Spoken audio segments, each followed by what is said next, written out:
బందీలను పాల్గొనలో ఉన్నాం కావచ్చు, కానీ మీరైతే మీరు చేసే కార్యక్రమం మీరు చేయాలి కదా. మీరు ఏం చేయలేదు, ఏమేమి పనులు చేసినామో జనానికి తెలుసు. అయినా మేము ఇవాళ మీరు ఖర్చు పెట్టిన డబ్బులకు ఇవ్వలేదు. కాబట్టి ఇప్పుడు బందీయా మీద ఏదైతే బందీయా కావాలంటున్నారో మనకు కార్యకర్తలు కౌన్సిలర్లు మెయిన్ కార్యకర్తలు చాలా వార్డులలో ఉన్నారు. ఏదో టార్గెట్ చేస్తారు, వాళ్ళని ఇచ్చేస్తారు అది చేస్తారు అనేది భయపెట్టి భయపడాలను గురి చేసే ప్రయత్నం.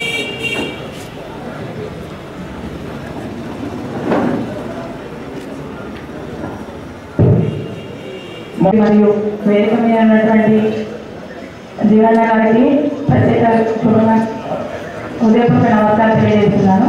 ముఖ్యంగా ఈ ఎలక్షన్తో గతంలో నేను వచ్చింది కాంగ్రెస్ పార్టీ కూడా మొన్న ఈ 2000 ఈ ఎన్నికల్లో చూసింది ఏంటంటే ధనబలం ముందు మానవత్వం ఓడిపోయిందని చెప్పని నేను భావిస్తున్నాను. ఎందుకంటే గతంలో చూసినట్టయితే ఇటు తెలుగుదేశం పార్టీ కానీ కాంగ్రెస్ పార్టీ కానీ వార్డు నుంచి గ్రామం నుంచి వెళ్ళి రాష్ట్ర స్థాయి నేషనల్ స్థాయి వరకు కూడా కార్యకర్తల కమిటీలు ఉన్నాయి, బలం ఉన్నది. మరి టీఆర్ఎస్ పార్టీ కూడా ఎక్కడ కూడా వార్డు కమిటీలు అనేవి లేవు. కేవలము డబ్బులతోనే జనాన్ని పోగు చేసుకొని ఆ జనాన్ని దింపుకొని ఒక వారం 10 రోజులు దింపుకొని ఆ జనాలతో ఓట్లను కొనుగోలు చేసినట్టుగా నేను భావిస్తున్నా. తప్ప కానీ ఈ యొక్క ఎన్నికల్లో సంపూర్ణ విజయం సాధించింది ఒక ప్రజాబలంతోనే కాదు, ధనబలంతోనే చెప్పని సందర్భంగా తెలియజేస్తున్నా. ఈ రోజు మనం ఏ కారణాలు వాళ్ళు ఇచ్చిన హామీలన్నింటినీ కూడా అడగడానికి మనం ముందుండి పోరాడాల్సిన సమయం కాబట్టి మీరు ఇది దృష్టిలో ఉంచుకొని ప్రజలందరిలో కూడా ఇప్పుడు వచ్చే స్థానిక ఎలక్షన్స్ కూడా ఈ విధంగా గాలి అనేది కాకుండా మనం వ్యక్తిగతంగా చూస్తారు, మన వాళ్ళు ఎవరు పనిచేస్తారనేది చూస్తారు. ఈ డబ్బు ఇచ్చినా కానీ ఈ మొన్న ఎలక్షన్లో కూడా చేసిన విధంగా చేయకుండా మంచి మన కార్యకర్తలందరూ ముందుండి మన మున్సిపల్ని మళ్ళీ కాంగ్రెస్ పార్టీని జెండా ఎగరవేయాలని కోరుకుంటూ ఈ అవకాశం ఇచ్చినందుకు కృతజ్ఞతలు మరి చేయడం వల్ల ప్రజలకు మరి స్వేచ్ఛగా వాళ్ళు మరి ఓటును వేయకుండా చేసినటువంటి ఘనత టీఆర్ఎస్ పార్టీకి దక్కింది. కేసీఆర్ గారు మొదటి నుంచి కూడా ఒక అబద్ధ ప్రచారం చేసుకుంటూ చంద్రబాబు నాయుడు గారి మీద తెలుగుదేశం పార్టీ మీద ప్రాజెక్టులు ఆగిపోతాయని చెప్పి కరెంటు రాదని చెప్పి అనేకమైనటువంటి అబద్ధ ప్రచారాలు చేసుకుంటా ప్రజల్లో కూడా ఒక భయభ్రాంతులకు గురి చేసి ఈనాడు మరి ఎన్నికలకు పోవడం జరిగింది. మరి ఈ ఎన్నికల్లో మరి అందరం కూడా ప్రజాకూటమి నాయకులు ప్రభుత్వం చేస్తున్నటువంటి ప్రజా వ్యతిరేక విధానాలు కూడా మరి గడప గడపకు తీసుకెళ్లి మనం అందరం కూడా కష్టపడి పనిచేసినాం. మొట్టమొదటిగా శివసాయి లాడ్జిలో మొదటి సమావేశం ఏర్పాటు చేసుకుని మరి మన ప్రజాకూటమి అభ్యర్థిని మరి జీవన్రెడ్డి గారిని అనౌన్స్ చేసుకుని ఆనాటి నుంచి నేటి వరకు కూడా మనం అందరం కూడా కలిసికట్టుగా పనిచేసినాం. మరి ప్రజా తీర్పు మరి వాళ్ళు ఏ విధంగా ప్రజలను ఏ విధంగా భయభ్రాంతులు చేసిరో అన్ని గతంలో ఎన్నికల్లో ప్రతి ఒక్క కార్యకర్త ప్రజాకూటమి తెలుగుదేశం కాంగ్రెస్ అన్ని పక్షాలు కూడా వీరోచితంగా పోరాటం చేయడం జరిగింది. ఆ వీరోచితంగా పోరాటం చేసి ప్రజల తీర్పును గౌరవించే బాధ్యతగా మరి ప్రజలందరూ కూడా మళ్ళీ మమేకమయ్యే విధంగా గతంలో జరిగినటువంటి అన్ని విషయాలను మరి నెమరు వేసుకొని ఇక ముందు జరగబోయే కార్యక్రమాల్లో కలిసికట్టుగా ముందుకెళ్ళడం జరుగుతుంది. మరొకసారి మరి పనిచేసినటువంటి ప్రజాకూటమి నాయకులందరూ కూడా పేరు పేరున హృదయపూర్వక నమస్కారాలు తెలియజేస్తూ థ్యాంక్ యూ. మరి ఈ విధంగా అవుతా అని చెప్పి ఎవరు ఊహించినప్పటికీ కూడా దురదృష్టశాతం ఎన్నికల్లో మనం ఓడిపోవడం జరిగింది. ఏదేమైనా ఈ ప్రజాస్వామ్య దేశంలో ప్రజలే న్యాయ నియంత్రణలు, ప్రజలే దేవులు, ప్రజలే ప్రభువుని భావిస్తూ ఉన్నాం. అనునిత్యం గత 40 సంవత్సరాలుగా ప్రజా జీవితంలో ఉంటూ అన్నా అంటే నేనున్నా ప్రతిక్షణం ఉదయాన్నే 6 గంటలు లేస్తూ సాయంత్రం 8 గంటల వరకు కూడా అనునిత్యం ప్రజా జీవితంలో ఉన్నటువంటి నాయకులు జీవన్రెడ్డి గారు మరి చేసిన వెంటనే 3 రాష్ట్రాలు ఛత్తీస్గఢ్ కానీ రాజస్థాన్ కానీ మధ్యప్రదేశ్ కానీ మరి అక్కడ ఉన్నటువంటి సీఎంలు వెంటనే మొదటి సంతకం 2 లక్షల రుణాన్ని రైతుల రుణాన్ని మాఫీ చేస్తే మన ముఖ్యమంత్రి గౌరవ చంద్రశేఖర్ రావు గారు వారు చేసిన మొట్టమొదటి కార్యక్రమం ఏంటంటే వారి కొడుకు వర్కింగ్ ప్రెసిడెంట్ ఇవ్వడం, దాన్ని పట్టుకొని మొత్తం దేశం అంతా ఎగుతున్నారు, రాష్ట్రం అంతా ఎగుతున్నారు. ఇది కాంగ్రెస్ పార్టీకి టీఆర్ఎస్ పార్టీకి ఉన్నటువంటి వ్యత్యాసంగా నేను భావిస్తాను కదా. మీరు తప్పకుండా జీవన్రెడ్డి గారికి ఎంపీ టికెట్ ఇవ్వాలని చెప్పి సందర్భంగా కోరుకుంటూ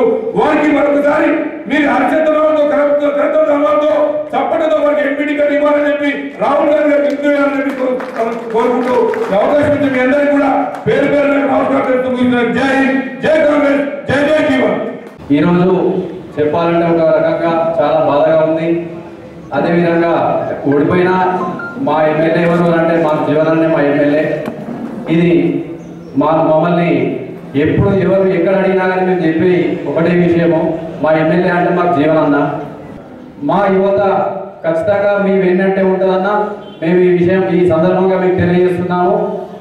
అహర్నిశలు మేము మా ప్రాణం మా ఊపిరి ఉన్నంత వరకు మా యూత్ కాంగ్రెస్ మాత్రం మా ధ్యాస జీవనన్న, మా శ్వాస జీవనన్న అనే విధంగా మేము మీ వెన్నంటే ఉండి మేము పనిచేసుకుంటామని చెప్పి తెలియజేసుకుంటూ నాకు ఈ అవకాశం ఇచ్చిన పెద్దలకు ధన్యవాదాలు. పెద్దలందరూ మాట్లాడినటువంటి విధంగా ఈరోజు కేవలం మన అంకెల రూపంలో మాత్రమే ఓడిపోయాం, కానీ నిజంగా బడుగు బలహీన వర్గాల ప్రజలు అలాగే కాంగ్రెస్ పార్టీ కార్యకర్తలు అందరి గుండె లోపల కూడా జీవనన్న ఎప్పుడు కూడా విజేతగానే ఉంటాడన్నటువంటి ఒక విశ్వాసాన్ని నేను తెలియజేస్తూ, నిజంగా సార్ ఈరోజు వాస్తవానికి చాలా చిన్న వయసు మా అందరిది, మా దారి అని చెప్పని మేము భావిస్తూ ఈరోజు అందరం కూడా వాస్తవానికి బాధపడుతున్నాం. అదేవిధంగా పెద్దలందరూ కూడా చెప్పినటువంటి విధంగా ఎంపీగా జీవనన్న గారికి టికెట్ ఇవ్వాలి.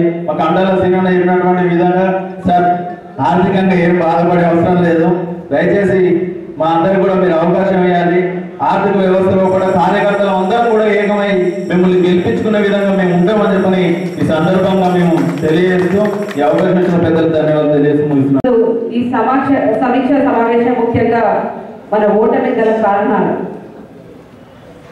100% ప్రతి ఒక్క కార్యకర్త కూడా పనిచేసేది కానీ ఇక్కడ కేవలం 2 రోజుల ముందు నుంచి ధనబలం అనేది ఎక్కువగా ఉపయోగించి మంది మార్గంతో తీసుకొచ్చి ఓట్లు వేయించినా కానీ కనీసం వచ్చే ఓట్లు మాత్రం 5 నుంచి 10% వచ్చేది కావచ్చు.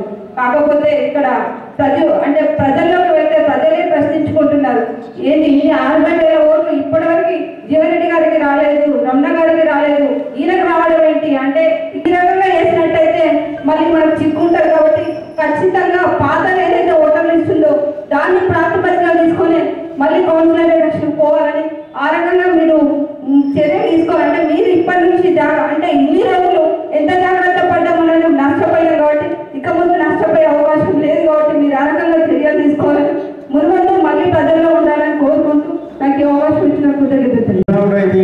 ఈ రకమైన సమావేశం ఏర్పాటు చేసుకోవడం బాధాకరం. ఎందుకంటే విజయోత్సవ సభ ఏర్పాటు చేసుకుందాం అనుకున్నాం, కానీ ఈ రకంగా ఓటమి సమీక్ష చేసుకుందాం అనుకుని ఇప్పుడు కూడా అనుకోలేదు. ఎందుకంటే ఒక మహాకూటమి అయిన తర్వాత గత ఎన్నికల్లో రమణ గారికి 25 ఓట్లు వచ్చినాయి. కనీసం ఇంకా అలాగే మనకు సగమని వస్తాయని అనుకున్నాం, కానీ మనకు ఏ ఓటు కూడా మనకు ట్రాన్స్ఫర్ కాలేదు. ఉన్న ఓటే తరిగిపోయింది, కానీ ఇంకా ఓటు మనకు ట్రాన్స్ఫర్ కాలేదు. దానికి కారణం సవాళ్ళ కారణాలు. వాళ్ళు మనకు ఓటు వేసినా వేయకుండా మనం ఓటు వేసినందుకు కృతజ్ఞత చెప్పడానికి మనం తిరిగి 57 సంవత్సరాల రేషన్ ఆధార్ కార్డు అన్ని కలెక్ట్ చేయండి. ఎవరైతే సొంత భూమి ఉన్నదో నేను వీలు కట్టుకుంటాను కూడా అన్ని ఇప్పటికెళ్ళి మన అప్లికేషన్ చేసి మనం ముందు ఉండాలి ఇప్పటికెళ్ళి అని చెప్పి చెప్తూ ఈ కార్యక్రమంలో ఇలాంటి కార్యక్రమంలో పాల్గొనే అవకాశం వస్తే నేను ఊహించలేదు. నిజంగా మేము ఇక్కడ నిద్రపోతాను. గత ఆదివారం నాడు రాష్ట్ర వ్యాప్తంగా తెలంగాణ జనసమితి అన్ని జిల్లాల రివ్యూ మీటింగ్ జరిగింది, సమీక్షా సమావేశం. దాంట్లో వచ్చిన సారాంశం ఏంటి అంటే కేసీఆర్ ద్వారా చెప్పిన 50 రోజులు 100 సభలు అని దాన్ని చేయలేకపోయాడు. ఎందుకంటే మన ప్రజాకూటమి భయంతోటి దాన్ని చేయలేక ఆయన ఏం చేసిండంటే నేను ఎట్లా గెలవాలని చెప్పేసి ట్యాంపరింగ్ పాల్గొనడం కొరకు ఎన్నికల అధికారులు సెంట్రల్ గవర్నమెంట్ను ఆకట్టుకోవడానికి ప్రయత్నం చేసి వాళ్ళు ఆకట్టుకున్నాడు. వాస్తవంగా 100% ట్యాంపరింగ్ జరిగింది. కానీ మొదటి దాన్ని మనం ఎదుర్కోలేకపోయాం. అది మనలో జరిగిన లోపం కూడా చెప్పగలుగుతాం. దానికి తోడు వివిధ జిల్లాలలో పనిచేసినటువంటి అధికారులు కలెక్టర్తో సహా పోలీసు యంత్రాంగం అంతా కూడా ప్రజల సొమ్ము తింటూ ప్రజలకు సేవ చేయాల్సిన వాళ్ళు కేవలం టీఆర్ఎస్ వాళ్ళ సొంత పాలనగా పనిచేసి ఈరోజు మన ఓటమికి కారకులైనారు. ఎత్తి చూపడానికో దేనికో కాదు, మనోధైర్యాన్ని కలిగించడానికి మాత్రమే ఈ ఏర్పాటు చేయడం జరిగింది. ఎందుకంటే ఏ కార్యకర్త కూడా ఎవరు కూడా కార్యకర్తలే కానివ్వండి నాయకులే కానివ్వండి ఏ లోపాలు చేయలేదు మనం. ఎందుకంటే ప్రతి ఒక్కరు కష్టపడ్డాము, 60 రోజులు ప్రతి ఒక్కరు నిరంతరంగా కష్టపడ్డాము. ఆ కష్టానికి ఫలితం లేకుండా పోయింది. కాబట్టి ఈరోజు మనము ఒక జీవనన్న గారు ఓడిపోలేదు, మనందరం ఓడిపోయాం.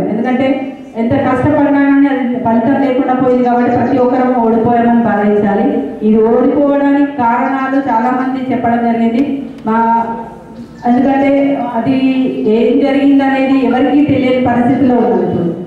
డబ్బు ఈవీఎం కనీసం ప్రజాబలమా అనేది తెలియని పరిస్థితిలో ఇలా ప్రతి ఒక్కరు కూడా ఆలోచిస్తున్నారు. ఇప్పటికీ కూడా ఆలోచనలోనే ఉన్నారు. ఎందుకంటే ప్రతి ఒక్కరు మేము వెళ్ళినప్పుడు కానీ ప్రతి ఒక్కరు కానీ మేము ఓటేసాము అని ఖచ్చితంగా చెప్తున్నారు. కాబట్టి ఖచ్చితంగా మనందరము జగిత్యాల నుంచి ఇది మొదలు పెట్టాలని ప్రతి ఒక్కరిని విజ్ఞప్తి చేసుకుంటూ, అలాగే ఈ కార్యకర్తల మీటింగ్ అనగానే మీరందరికీ వచ్చినందుకు ప్రతి ఒక్కరికి కూడా హృదయపూర్వకంగా నమస్కారాలు. మేము ఓడిపోయిన తర్వాత వెళ్ళినప్పుడు కూడా మా అందరికీ ఏమొచ్చింది జీవన ఏమైతే గెలుపు ఓటములు తప్పవమ్మా అని చెప్పడం జరిగింది. కానీ అవి మాకు అలవాటు లేని పరిస్థితి. మీ ఈ రాజకీయ జీవితంలో మాకు అలవాటు లేని పరిస్థితులు ఈరోజు అలవాటు చేసుకోవాల్సిన పరిస్థితి వచ్చింది. ఇలాంటి పరిస్థితులు మళ్ళీ రావద్దు అనుకుంటే మనందరం కూడా కష్టపడాలని, అదేవిధంగా ముందుకెళ్ళాలని, నిజంగా కూడా ఒక మాకు బండోదర్గా ముందుకు తీసుకెళ్తున్నందుకు కూడా అందరికీ ధన్యవాదాలు. అదేవిధంగా ఈ ప్రజాసేవలో ప్రతి ముందుకు వెళ్తున్న జీవనకు అందరము అండగా ఉన్నామని. ఎందుకంటే తను లేని మనందరము లేము కాబట్టి మేమందరం ఎప్పుడు అండగా ఉంటామని, ఇంతకంటే ఎక్కువ కష్టపడి ఏ ఎలక్షన్స్ వచ్చినా కానీ పోరాటం చేస్తామని మీ ముందు తెలియజేసుకుంటూ ముగిస్తున్నాను. Thank you. అసలు గెలుపు మాత్రమే అని ఆ గెలిస్తే ఎట్లా గెలిచినామని అడగటం లేదు, గెలిస్తే హీరో. సో కొంత అది తప్పనిసరిగా ప్రజాస్వామ్యబద్ధంగా ఒక యూనివర్సిటీకి వచ్చిన విద్యార్థిగా నాకు ఇష్టం లేకపోయినా ఖచ్చితంగా అది ఫాలో. ఎందుకంటే హార్డ్ వర్క్ చేస్తే కిషోర్ బాగా వర్క్ చేస్తానంటారు తప్ప షార్ట్ కట్స్ పోయిన వాళ్ళని సక్సెస్ అయిన వాళ్ళని మెచ్చుకున్నంత హార్డ్ వర్క్ చేసి అవసరం తెచ్చుకుంటూ లేదు. బస్సులు ఎక్కితే పర్సు కొట్టేసే వ్యక్తి ముంగటి వ్యక్తి మరోపాటును గమనించే పర్సు కొట్టేస్తాడు. ఇలా జరిగింది కూడా అదే. ముంగటి వ్యక్తికి ముంగటి ఏదో సినిమా చూపించుకుంటా వెనక వాళ్ళ జేబులో ఓటు కొట్టేసినట్టే తప్ప నిజాయితీగా ఓటు కాదని నేను భావిస్తున్నా. ఏది ఏమైనా జరిగింది అయిపోయింది. గతం నాస్తి కాదు, అనుభవాల ఆస్తి. గతాన్ని భవిష్యత్తుకు అన్వయించుకోవాల్సిందే.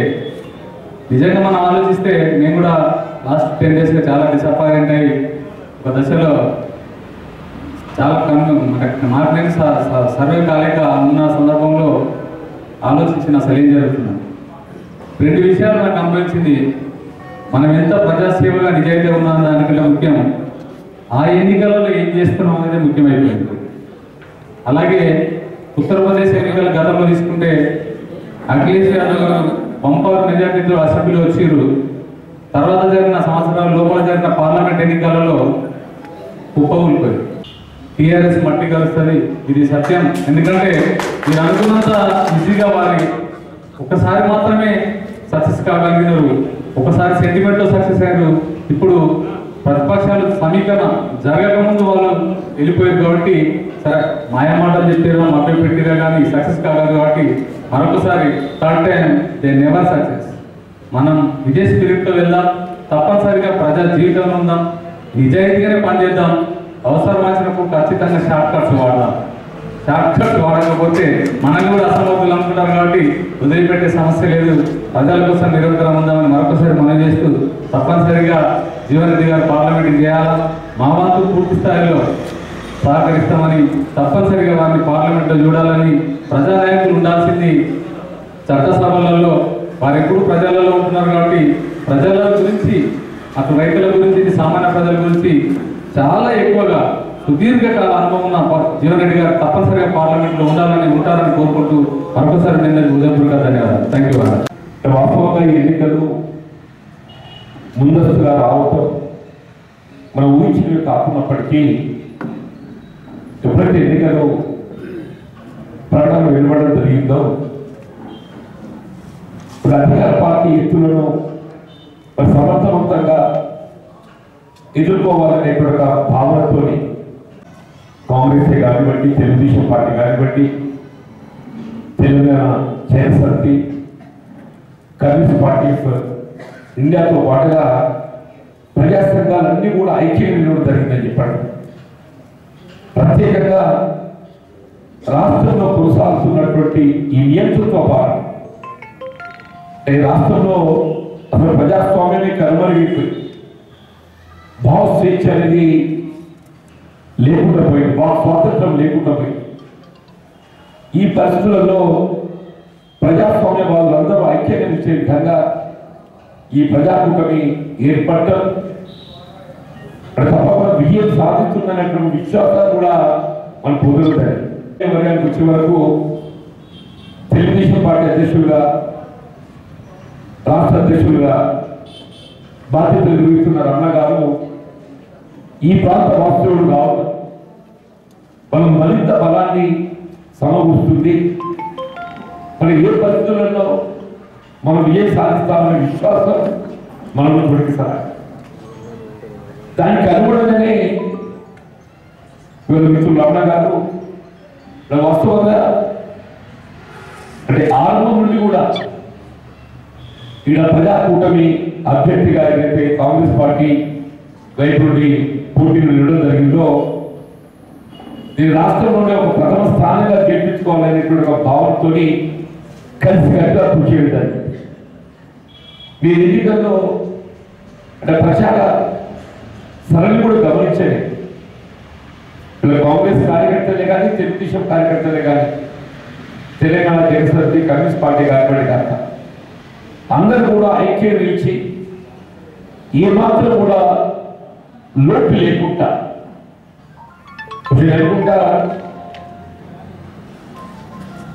ప్రతి ఓటర్ను ఒక 4 పర్యాయాలు కలిసి ఉంటారు. ముందస్తుగా ఏదైతుందో ఒక జోన్ వారీగా కొన్ని వాట్సాప్ని కలిసి ప్రచారం చేయటం, తదుపరి ఏదైతుందో మళ్ళీ వార్డు వారీగా ప్రచారం నిర్వహించుకోవటం. అంటే ప్రచార కార్యక్రమంలో అసలు మన ముందు టీఆర్ఎస్ ఎక్కడ కూడా కనపడలేదు. అందరూ కూడా ఆశ్చర్యపోయారు. అసలు వీళ్ళు ఏంటి వీళ్ళ ఆలోచన విధానం చెప్తారు. నామినేషన్ ప్రక్రియ 15 నుండి దాదాపు 20,000 మంది ఆ దినం మరి కేవలం ఏదైతే ఒక పిలుపుతో మనం ఏ విధమైనటువంటి ఒక సౌకర్యం ఏర్పాటు చేయకున్నా కానీ అభిమానంతో ఇవాళ మన విజయం కొరకు ఏదైతుందో దాదాపు 15 నుండి 20,000 మంది కాంగ్రెస్ కార్యకర్తలే కానివ్వండి, ప్రజాకూటమి కానివ్వండి అభిమానులు పాల్గొంటారు. నాకు 5th of ఈవినింగ్ చివరి రోజు ప్రచార కార్యక్రమం నాకు ఇప్పటికి గుర్తుంది. నేను 12 గంటలకు అంబేద్కర్ స్టాచ్యూ అంటే రాజ్యాంగ నిర్మాత వారికి దండ వేసి నాటికి దుగ్గునం నడక చేయడం జరిగింది ఓట్లు అభ్యర్థించడానికి. దాదాపు 5 గంటలు 12 నుండి చివరి నిమిషం వరకు ఏదైతుందో అంబేద్కర్ స్టాచ్యూ నుండి టవర్ నుండి న్యూ బస్ స్టేషన్ నుండి 50 రోడ్డు మీదుగా ఇంటికి చేరుకున్న దాకా 5 గంటల ప్రచార కార్యక్రమం నిర్వహించింది. అందరూ కూడా ఆశ్చర్యపోయి చెప్తారు, అరే ఇంత పెద్ద మనిషి మోకాలు ఆపరేషన్ చేసుకున్నాడు, నిజంగా నేను అడగలుగుతాడు అని చెప్పని అనుకున్నాం. కానీ ఆ దినం నాకు కొంత విశ్వాసం మరింత రెట్టింపైందని చెప్పంటుంది. కానీ అది కొంత మనకు మన ప్రత్యర్థులను అలర్ట్ చేసేటైతే భావిస్తుందని చెప్పండి. 5th ఈవినింగ్ ఏదైతే మన ప్రచార కార్యక్రమం మనంత పెద్ద ఎత్తున జయప్రదం కావడం జరిగిందో మన ప్రత్యర్థి కొంత అలర్ట్ అయ్యి మన దానికి ఎత్తుకు పై ఎత్తు వేసినట్టు మిత్రులు గంగారెడ్డి గారు ఎప్పుడు అన్నాడు, 5 దాకా బాగున్న సార్ మన ప్రచారం ఇక్కడ 6-7 నిర్లక్ష్యం తీసుకోవాలి. చట్టం ఒప్పుకోదు. మన ప్రచార కార్యక్రమం ఓన్లీ 5th 5 గంటలకే మన ప్రచార కార్యక్రమం నిర్వహించాలి. ఆవేళ మనం చేసేది ఏముండదు, కేవలం పోలింగ్ ఏజెంట్ల ఏర్పాటు మాత్రమే. కానీ టీఆర్ఎస్ పార్టీ అబద్ధమ ప్రభుత్వంగా వాళ్ళు కొనసాగటం, వాళ్ళకి అధికారం ఏదైతుందో కలిసి రావడంతో అధికారం దుర్వినియోగంగా పోలీస్ యంత్రాంగాన్ని పూర్తిగా అంటే ఒక విధంగా కండువా లేని కార్యకర్తలకు వినియోగించుకుని పడుతుంది. జగిత్యాల పట్టణం వార్డు నెంబర్ 1లో 2 ఎకరాలకు తొక్కబడడం జరిగింది. సీజన్ వార్డు నెంబర్ 1 అనుకుంటుంది.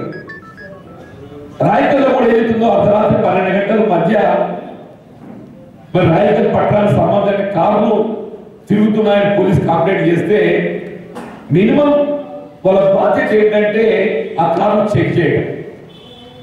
అయితే కార్ను చెక్ చేయకుండా మనం ఏదైతే మీకే పడే ఇక్కడ కానీ వాళ్ళు బయటకి తిరుగుతున్నారు ఆయన వాళ్ళు సంఘటనలు ఉన్నాయని మమ్మల్ని తిరగదంటే అంటే ఏ విధంగా ఇప్పుడు ఫస్ట్ టైం నేను 10 ఎన్నికలు కొట్లాడింది కార్యక్రమాన్ని అనుమతించడం. నేను ఇంకో వేరే విషయం చెప్తే తప్పులో పడతా కావచ్చు, అది కూడా కొనసాగిందని చెప్పండి. క్యూలో కూడా కొనసాగిందని చెప్పండి. అంటే ఇంత విచ్చలవిడిగా డబ్బు వెచ్చించారు కదా చెప్పండి. వాళ్ళకి ఒకటే లక్ష్యం, మీరు ఏ విధంగా కానీ ఎన్నికలు గెలవాలి, సాంకేతికంగా ఓట్ల లెక్కింపులో గెలవాలని ఏం లక్ష్యం తప్ప ఇంకోటి లేదని చెప్పండి. అంటే అనధికారికంగా డబ్బు పంపిణీ కాదు. ఆశ్చర్యకర విషయం ఏంటంటే అధికారికంగా కూడా డబ్బు పంపిణీ చేసింది. This is more surprising. ఏ పెట్టుబడి రైతు బంధు పథకం పంపిణీ ఉందో ఈ రెండో పంట రబీకి సంబంధించి కేవలం రెండో పంట ఎవరైతే సాగు చేస్తారో వాళ్ళకి మాత్రమే ఆ డబ్బు వాళ్ళకి అందింపజేయాలని చెప్పని ప్రభుత్వం పేర్కొంటుంది. GORT number 231 dated 4/4/2018 agriculture and cooperative department ద్వారా జారీ అయింది. రెండో పంటకు సంబంధించి రబీ పంట సాగు చేసిన రైతుకు ఈ పెట్టుబడి రైతు అందింపజేయాలని చెప్పండి. సాగు చేసిన రైతు అనేవాడు ఎందుకు గుర్తింపబడతాడు?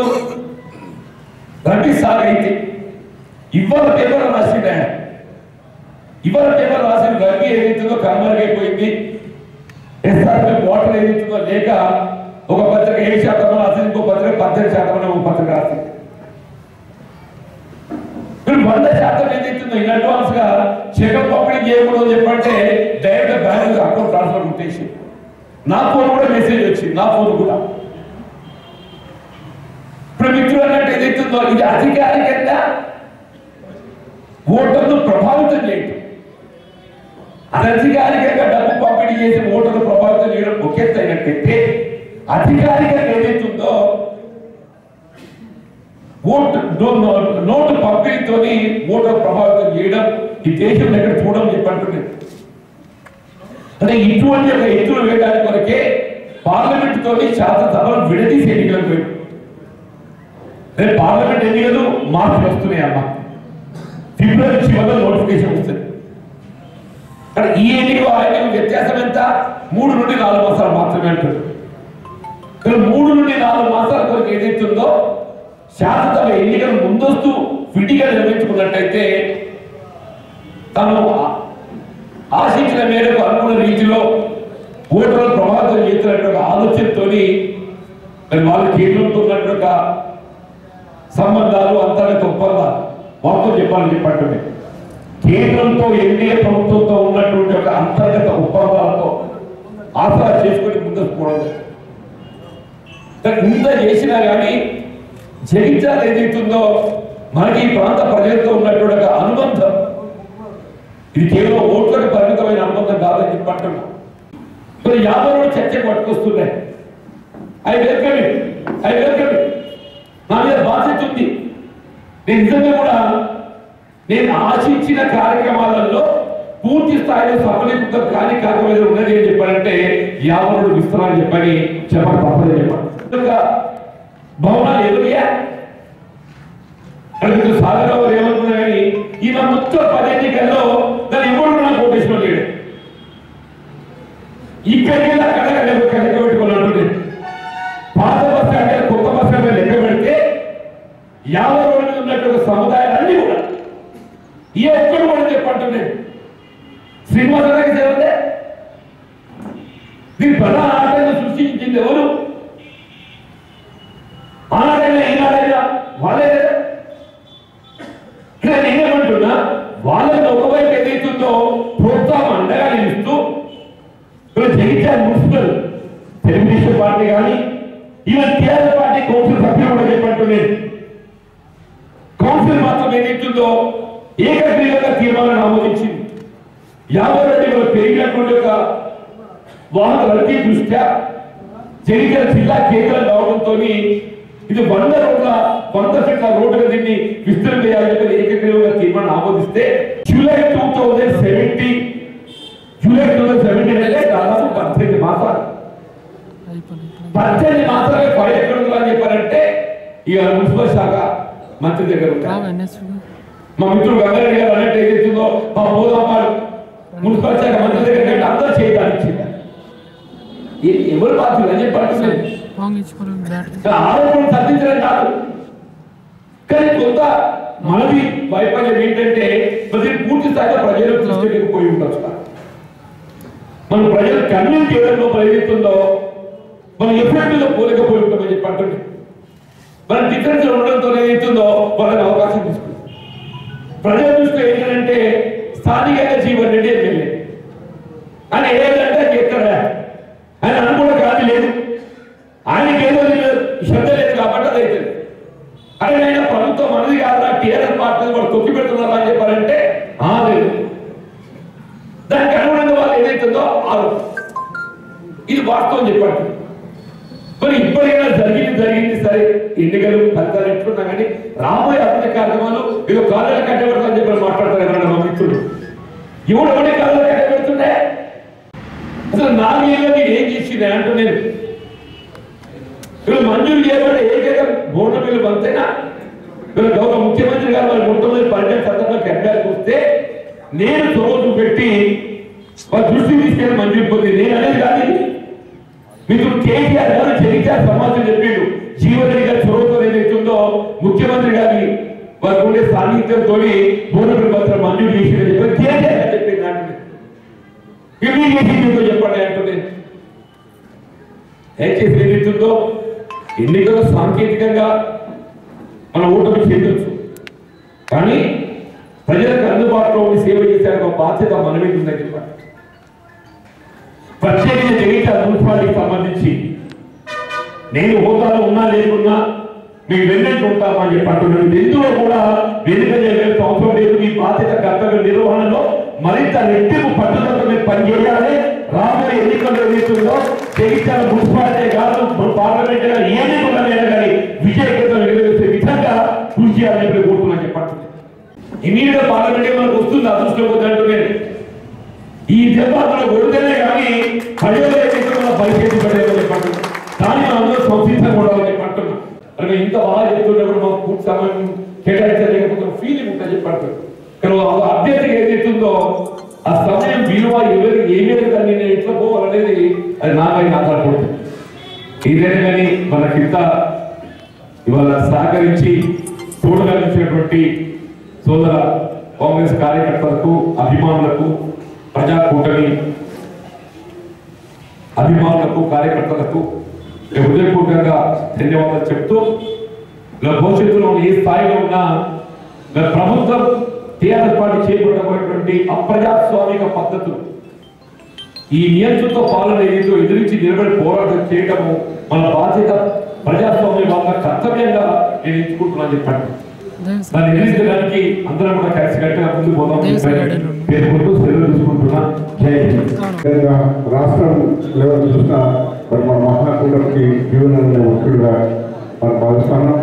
దయచేసి ఎవరు కూడా నిరుత్సాహపడకుండా అన్న చెప్పినట్టుగా రాబోయే ఎన్నికల్లో అందరం మళ్ళీ శ్రమించి మళ్ళీ మనం విజయపథం దిశలో మనం తప్పకుండా ప్రయాణం చేస్తూ వచ్చే పార్లమెంట్ ఎన్నికల్లో తప్పకుండా మహాకూటమి ప్రభుత్వాన్ని ఏర్పాటు చేస్తుంది రాహుల్ గాంధీ గారి నాయకత్వంలో. అప్పటికైనా ఈ టీఆర్ఎస్ చేసినటువంటి ట్యాంపరింగ్, ప్రజాధనాన్ని పంచి అధికారంలోకి వచ్చిన మాట వాస్తవం. దీని వెనుకాల మీరుండి ప్రెషర్ చేసి ట్రాప్ చేసి ఆ ప్రభుత్వాన్ని నిర్దాక్షిణ్యంగా గద్దరించి మళ్ళీ ప్రజాపాలనలో మళ్ళా శాస్త్ర ఎన్నికలు మళ్ళీ నిర్వహించే విధంగా చేసే సత్తా మీ వద్దనే ఉన్నదన్నా అని చెప్పేసి ఈ సందర్భంగా అందరికీ నేను పేరున కృతజ్ఞతలు తెలుపుతూ జై కాంగ్రెస్, జై మహాకూటమి.